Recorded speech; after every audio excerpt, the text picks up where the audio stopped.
દેહને રે જેના કાજે દમે અતિ દેહને રે જેના કાજે દમે સે અતિ દેહને રે જેના કાજે દમે સે અતિ દેહ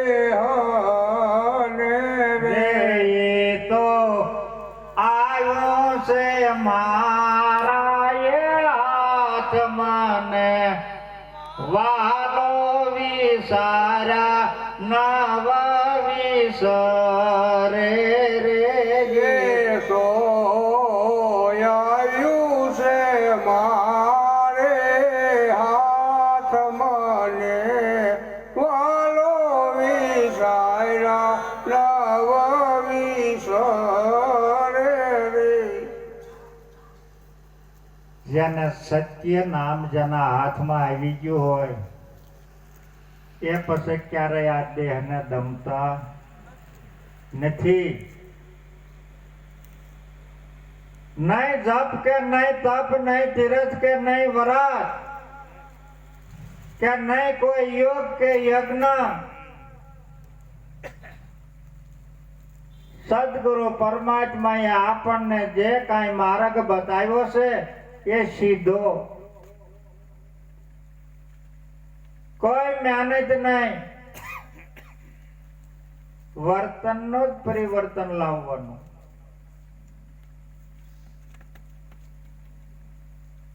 એટલા માટે હરજીવન મહારાજ કહે છે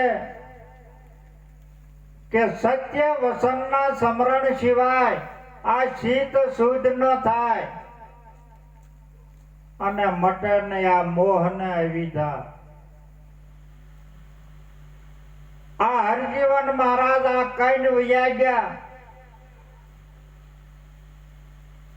પણ આનો શોખ બાબુરામ મહારાજે કર્યો.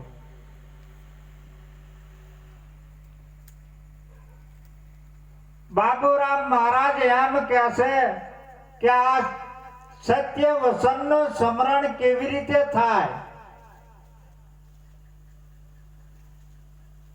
કે સત્ય વસનના વિચારો સ્મરણ થઈ ગયું તો આ ભક્તિ અને ભજન કેવી રીતે થાય? આ કરવા જેવું, આમાં કોઈ મહેનત નહીં.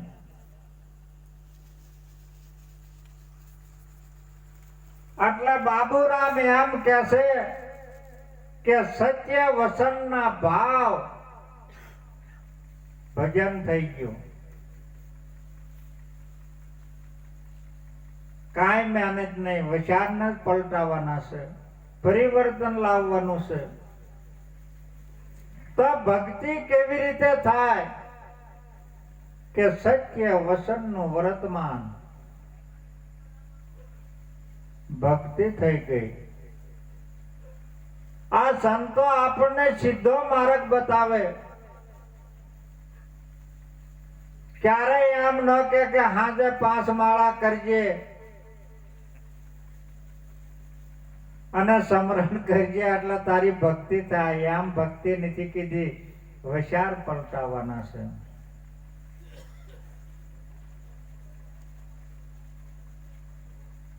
વારે વારે જાવું ગુરુના વારણે રે, વારે વારે જાવું ગુરુના વારણે રે. એને ઓળખાયો નવતમનાથ મને વાલો વિસારા નવ વિસરે રે. ઓળખાયા નવતમનાથ મને વાલો વિસારા નવ વિસરે રે. જેને ત્રણ ત્રણ લોકના નાથની ઓળખાણ થઈ ગઈ હોય, કોની પૂછે પરવાર?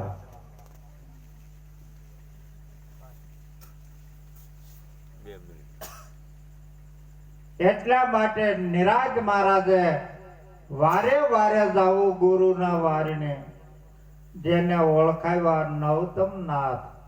ત્રણ લોકના નાથની ઓળખાણ થઈ ગઈ પછી કોઈની પરવાર નહીં. કારણ કે પરમાત્માને ઓળખવા માટે ઘણે મેં મહેનત કરેલી છે. જ્યાં સુધી સદગુરુ નતા મળ્યા ત્યાં સુધી અવળી મથામણ કરેલી ઊંધી. પણ જ્યારે સદગુરુ મળી ગયા ત્યારે ખરો માર્ગ આપણને બતાવ્યો. એની તોલે નો